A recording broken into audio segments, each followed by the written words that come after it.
কিরে, তোর এই দশা? বন্যার পানি একটু বাড়লেই তো তোর খড়কোটার সংসার ভেসে যাবে। আমার মতো পাকা বাড়ি বানাতে পারলি না, এখন গাছের ডালে বাঁদর হলে আছিস। ঘর পাকা হলেই শান্তি পাওয়া যায় না। আমার এই গাছের ডালের ঘরটা ছোট হতে পারে, কিন্তু এখানে আমার পরিবারের হাসি আর সততার ঘ্রাণ আছে। বন্যায় মাটি ডুবেছে ঠিকই, কিন্তু আমার মনোবল ডুবতে দেয়নি। আরে রাখ তোর আদর্শ। লোকে তোকে দেখে হাসাহাসি করছে, বলছে দীনেশ পাগল হয়ে গেছে, গাছের মাথায় রান্নাঘর পেতেছে। মানুষের কথায় আমার পেট ভরবে না বন্ধু। আমি হাত পেতে কারো কাছে ভিক্ষা চাইছি না, বরং নিজের বুদ্ধি আর শ্রমে মাথার উপর একটা ছাদ বানিয়েছি। মনে রাখিস, বন্যায় শুধু নিচু জমি ডোবে না, মানুষের অহংকারও একদিন ডুবে যায়। তোর সাথে তর্কে পাড়া দেয়। ঠিক আছে, দেখ তোর এই ঝুলন্ত স্বপ্ন কতদিন টেকে। বাতাস একটু জোরে দিলেই বুঝবি কার বাড়ি আসল আর কারটা খেলনা।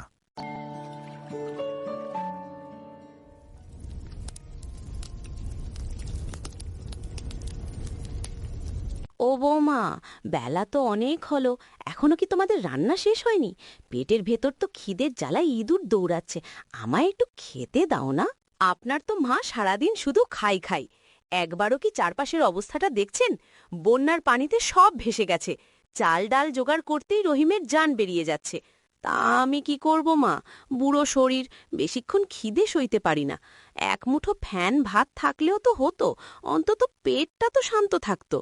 আপনার খাবারের যোগান দিতে গিয়ে তো দেখছি একদিন সংসারের 12টা বেজে যাবে। এমনিতে গাছের ডালে কষ্টে দিন কাটছে, তার উপর আপনার এই বায়না সামলানো কি চারটিখানি কথা? নিজের ছেলের সংসারে একটু ভাতের কথা বলা কি আমার অপরাধ বৌমা? রহিম তো এই বন্যার মধ্যে জাল ফেলে মাছ ধরে কত কষ্ট করছে আমাদের জন্যই। সে তো করছেই, কিন্তু আপনার মতো যদি সবাই শুধু খাওয়ার চিন্তা করত, তবে এই বন্যা কবলিত গাছে আমাদের আর থাকা লাগতো না, সোজা পানির নিচে যেতে হতো। থাক বৌমা, আর বলতে হবে না। কপালে কষ্ট থাকলে যা হয়। খাওয়ার কথা বলে যে এত কথা শুনতে হবে তা আগে জানলে মুখই খুলতাম না। কথা শুনতে হবে মানে? অভাবের সংসারে মেপে না চললে আমরা বাঁচব কি করে? এই নিন, ডাল আর সেদ্ধ চাল বসিয়েছি, হলে আপনাকে সবার আগে দেব। এখন চুপ করে ওখানটায় গিয়ে বসুন তো।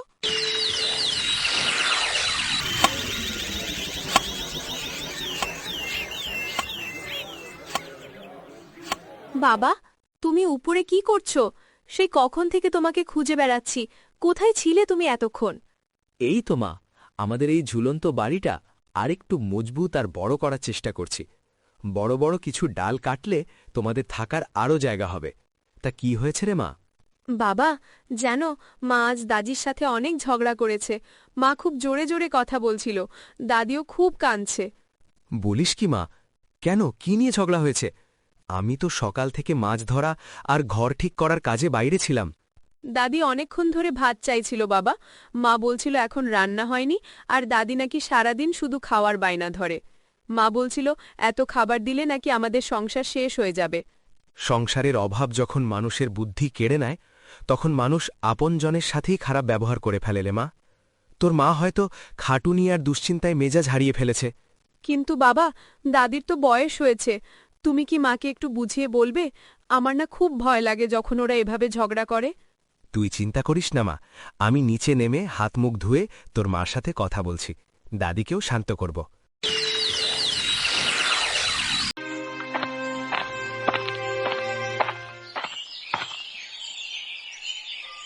শুনছি তুমি নাকি আজ মার সাথে খুব ঝগড়া করেছ। আমি বাড়িতে নেই দেখে কি বুড়ো মানুষটাকে যাতা বলবে? বাহ, আসার সাথে সাথেই বুঝি বুড়ি তোমার কানে বিষ ঢেলে দিয়েছে? একদম ওকালতি করতে এসো না তো, আগে জানো কি হয়েছে। আরে না, মা তো আমায় কিচ্ছু বলেনি। মা তো ঘরের কোণে চুপচাপ বসে আছে। আমি জিজ্ঞেস করছি, তুমি মার সাথে ওভাবে কেন কথা বললে? হ্যাঁ, সব দোষ তো আমারই। আমি এ বাড়ির সব নষ্টের মূল, তাই না? আমি শুধু ঝগড়া করতে জানি, আর বাকিরা সব ধোয়া তুলসী পাতা। এই বন্যা কবলিত গাছের ওপর সারাদিন চাকরের মতো খাটি আমি, সবার রান্না বাড়ি থেকে দেখাশোনা সব করি আমি, আর দিন শেষে গালমন্দ আমাকেই শুনতে হয়। আরে না, আমি এ কথা কখন বললাম? তুমি খাটছ না সেটা তো বলিনি, কিন্তু মা বয়স্ক মানুষ, খিদের জ্বালায় কিছু বললে কি ওভাবে ঝগড়া করতে হয়? অভাবের সংসারে হিসাব করে চলতে গেলে মেজাজ ঠিক থাকে না। যোগান দিতে দিতে আমি শেষ, আর তোমরা আসো শুধু নীতি কথা শোনাতে। যাও, মার কাছে গিয়ে বসোগে। তুমি খামোখা রাগ করছো। আমি তো শুধু শান্তিতে থাকতে চাই। তুমিও একটু শান্ত হও আর চলো দেখি মা কি করছে। এভাবে চললে কি আর সংসার টেকে? আরে বাবা রহিম, তুই কেন শুধু শুধু আমার জন্য বৌমার সাথে ঝগড়া করতে গেলি? ও একা হাতে সব সামলায়, ওর অনেক কষ্ট হয় রে বাবা। তুই ওকে কিছু বলিস না।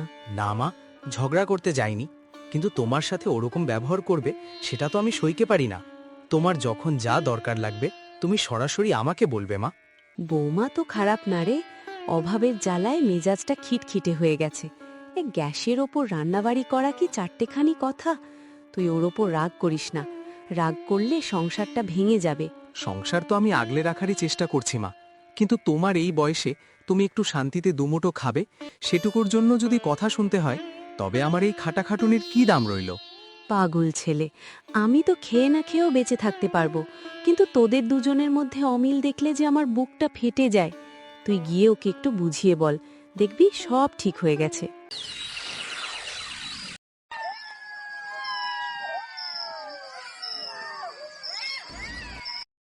বাবা, চলো না আমরা নানু বাড়ি যাই।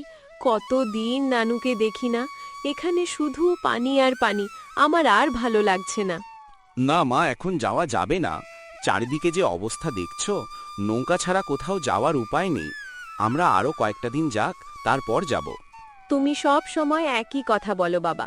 নানু কতদিন আগে বলেছিল আমাকে পিঠা বানিয়ে খাওয়াবে। তুমি আজই চলো, আমি আজই যাব। লক্ষ্মী মা আমার, জেদ করো না। এখন গেলে তোমার দাদিকে কে দেখবে বলো? দাদির শরীরটা একদম ভালো না। এই অবস্থায় ওনাকে একা ফেলে যাওয়া কি ঠিক হবে? দাদি তো সারাদিন শুয়েই থাকে, মা তো আছে দাদির কাছে। তুমি শুধু আমাকে নিয়ে চলো, আমি কয়েকদিন নানুর কাছে থেকে আবার চলে আসব। মা রে, শুধু নানুর বাড়ি যাওয়ার কথা ভাবলে তো হবে না। দাদি অসুস্থ, মা একা হাতে সামলাতে পারছে না। এই বিপদের সময় আমাদের সবার দাদির পাশে থাকা উচিত। সব সময় দাদি আর দাদি। আমি জানি তুমি আমাকে নিতে চাও না বলেই দাদির দোহাই দিচ্ছ। আমি নানু বাড়ি না গেলে আজ ভাতই খাবো না। মা, অমন কথা বলতে নেই। দাদি সুস্থ হয়ে উঠলে আমি কথা দিচ্ছি তোমায় নানু বাড়ি নিয়ে যাব আর যত খুশি পিঠা খাওয়াবো। এখন চলো, দাদির জন্য যে ফলগুলো এনেছি সেগুলো দিয়ে আসি।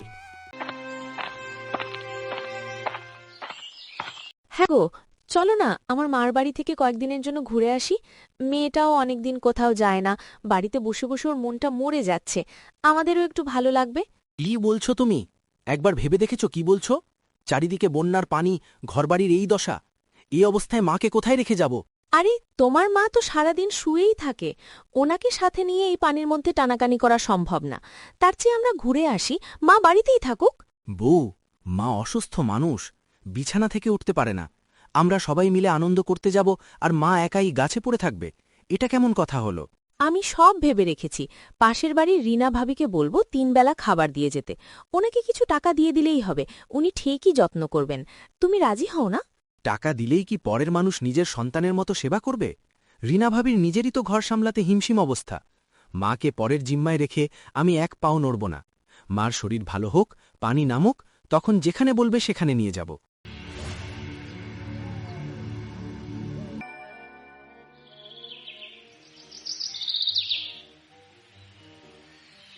রিনা ভাবি, একটা উপকার করতে হবে।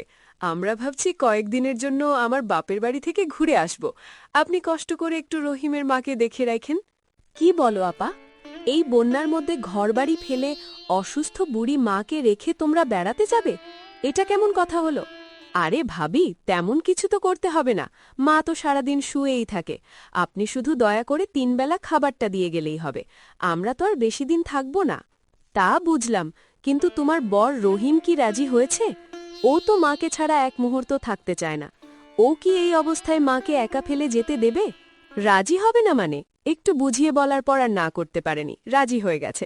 সব ব্যবস্থা তো আমিই করছি, ওর শুধু সাথে যাওয়া। রহিমের মতো ছেলেও শেষ পর্যন্ত রাজি হল? নিজের অসুস্থ মাকে পরের জিম্মায় রেখে বেড়াতে যাওয়ার বুদ্ধি ওকে কে দিল? কেমন ছেলে বুঝি না। মায়ের প্রতি কি কোনো দায়িত্ব নেই? আহা ভাবি, আপনি এত নীতি কথা শোনাচ্ছেন কেন? মানুষকে একটু হাঁপ ছাড়তে কোথাও যাবে না? আমি তো আপনাকে খাবার দেওয়ার বিনিময়ে কিছু দিব বলেই ভেবেছি। টাকা দিয়ে সব হয় না আপা, এই বয়সে মা চায় তার সন্তান পাশে থাকুক। রহিম রাজি হয়েছে শুনে আমার খুব অবাক লাগছে। মাকে এভাবে ফেলে যাওয়াটা একদম ঠিক হচ্ছে না। যতই যা বলো বউ, মাকে ওইভাবে একা ফেলে আসা আমাদের একদম ঠিক হয়নি। আমার মনটা সারাক্ষণ খচখচ করছে। রিনা ভাবি ঠিকমতো খাবার দিচ্ছে কিনা কে জানে। আহা, এখন এখানে এসেও কি মায়ের চিন্তায় মুখ হাঁড়ি করে বসে থাকবে? অনেকদিন পর আমার মার বাড়িতে আসলাম, একটু শান্তিতে থাকতে দাও তো। শান্তি কোথায় পাবো? মা তো বিছানা থেকে উঠতে পারে না। বন্যায় যদি পানি আরও বেড়ে যায় তবে রিনা ভাবি কি পারবে মাকে সামলাতে? নিজের মাকে পরের হাতে রেখে আসাটা বড় অন্যায় হয়েছে। তুমি তো দেখি সব আনন্দ মাটি করে দিলে। রিনা ভাবিকে তো টাকা দিয়ে এসেছি, সে নিশ্চয়ই অবহেলা করবে না। আর 2-3 দিন থেকেই তো চলে যাব, এত চিন্তা করো না তো। না বউ, কাল সকালেই আমরা ফিরে যাব। আমার শান্তি নেই।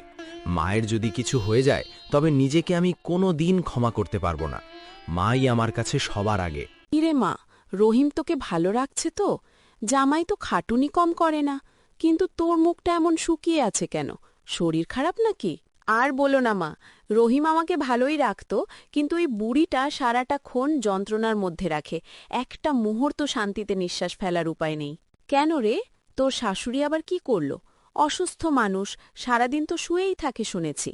শুয়ে থাকলে কি হবে? সারাদিন শুধু খাই খাই, এটা দাও ওটা দাও, একটু পরপরই খাবারের বায়না। রান্নাবাড়ি করতে করতে আমার হাড় মাস কালি হয়ে গেল। বয়স হলে তো মানুষের ক্ষুধা একটু বাড়েই রে মা, কিন্তু তাই বলে রহিম কি তোকে কিছু বলে না? ও তো মাতে খুব ভক্তি করে। রহিম তো আরও এক কাঠি সরস, মায়ের জন্য ও পাগল। একটু এদিক সেদিক হলেই আমার সাথে ঝগড়া শুরু করে। মনে হয় আমি যেন ও বাড়ির চাকরানি আর ওর মা হলো মহারানী। এতটা খিটখিটে হওয়া তো ভালো না মা, সংসারে একটু আধটু সহ্য করতে হয়। তবে জামাই যদি তোকে না বোঝে তবে তো আসলেই কষ্টের কথা। সেই তো মা, এই বন্যার মধ্যে গাছের ওপর ঘর পেতে থাকা এমনিতে কত কষ্ট, তার ওপর বুড়িরাই ঘ্যানঘ্যানানি। মাঝে মাঝে মনে হয় সব ছেড়ে ছুড়ে তোমার কাছেই চলে আসি।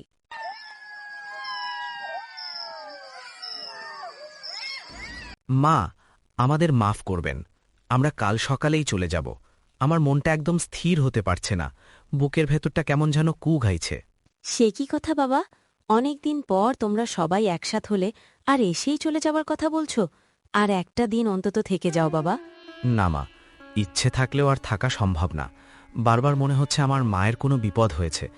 মা তো অসুস্থ, এই বন্যার মধ্যে একা ফেলে আসাটা আমার একদম ঠিক হয়নি। আরে বাবা, রিনাকে তো বলে এসেছ, সে নিশ্চয়ই দেখাশোনা করছে। মানুষের মন তো কত কিছু ভাবে, খামোখা দুশ্চিন্তা করো না। রিনা ভাবি তো পরের মানুষ মা। নিজের মা অসুস্থ বিছানায় পড়ে আছে, আর আমি এখানে জামাই আদরে মাছ মাংস খাচ্ছি। কত শখ করে এই কয়েকটা দিন এখানে থাকতে চাইল, তোমরা গেলে আবার মন খারাপ করবে।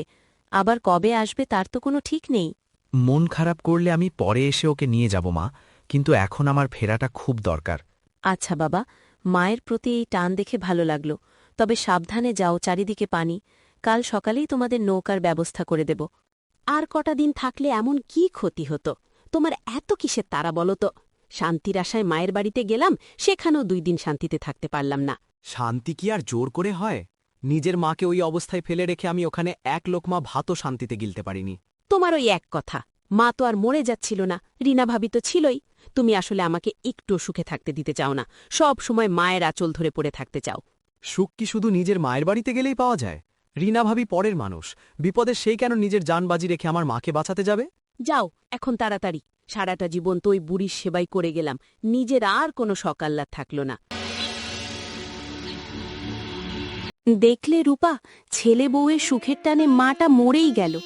রহিম আর তার বউকে বারবার করে বলেছিলাম এই অবস্থায় যেও না, কিন্তু আমার কথা কেউ কানেই তুলেও না।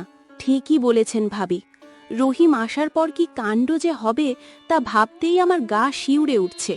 বুড়ি মা তো রহিমের প্রাণ ছিল, সেই মা এভাবে একা ঘরে মারা যাবে কেউ ভাবতেও পারেনি। আমি 3 বেলা খাবার দিয়ে যেতাম ঠিকই, কিন্তু কাল রাতে যে হঠাৎ করে ওনার বুক ধরফরানি শুরু হবে সেটা তো বুঝিনি। রহিমের বউটারও কেমন পাথর মন, এই বন্যার মধ্যে অসুস্থ শাশুড়িকে ফেলে রেখে বাপের বাড়ি বেড়ানোর শখ হলো কি করে? রহিমও তো কম দোষী না, বউয়ের কথায় সায় দিয়ে মাকে একা রেখে গেল কোন বুদ্ধিতে? আমি তো ভাবছি রহিম যখন বাড়িতে ঢুকে দেখবে মা আর নেই তখনও পাগল হয়ে যাবে না তো। ওই যে দেখেন ভাবি, দূরে রহিমের নৌকা দেখা যাচ্ছে, ওরা বোধহয় চলে এসেছে। আমার তো ওনার সামনে দাঁড়াতেও ভয় লাগছে, কি জবাব দেব ওনাকে। মা, ও মা, কথা বলো না কেন? তুমি কি আমার উপর রাগ করে এই পৃথিবী ছেড়ে চলে গেলে মা? আমি আসার আগেই তুমি না ফেরার দেশে চলে গেলে। আমাকে এত বড় শাস্তি তুমি কিভাবে দিলে মা? আহা, এখন আর কেঁদে কি হবে? এভাবে ভেঙে পড়ো না। যার যাওয়ার সে তো চলেই যাবে, এটা তো বিধাতার নিয়ম। তুমি শান্ত হও। শান্ত হব? তুমি আমাকে শান্ত হতে বলছো? তোমার জন্য আজ আমার মা এভাবে একা একা ধুকে ধুকে মারা গেল। তোমার ওই জেদ আর বেড়ানোর শখ আজ আমার মায়ের প্রাণ কেড়ে নিল। আমার ওপর কেন দোষ চাপাচ্ছ? আমি কি জানতাম এমন হবে?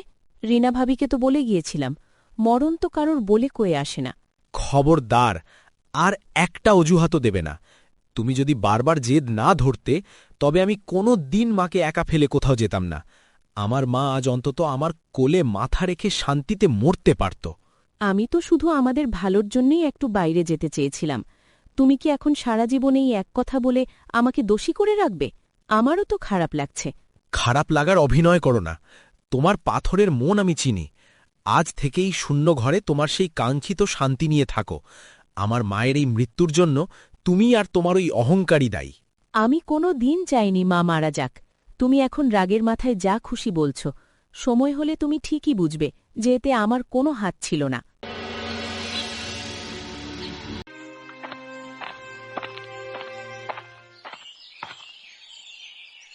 বাবা, আজ 5 বছর হয়ে গেল দাদি আমাদের ছেড়ে চলে গেছে। তুমি এখনো দাদির ছবির দিকে তাকিয়ে ওভাবে মুখ লুকিয়ে কাঁদো কেন বাবা?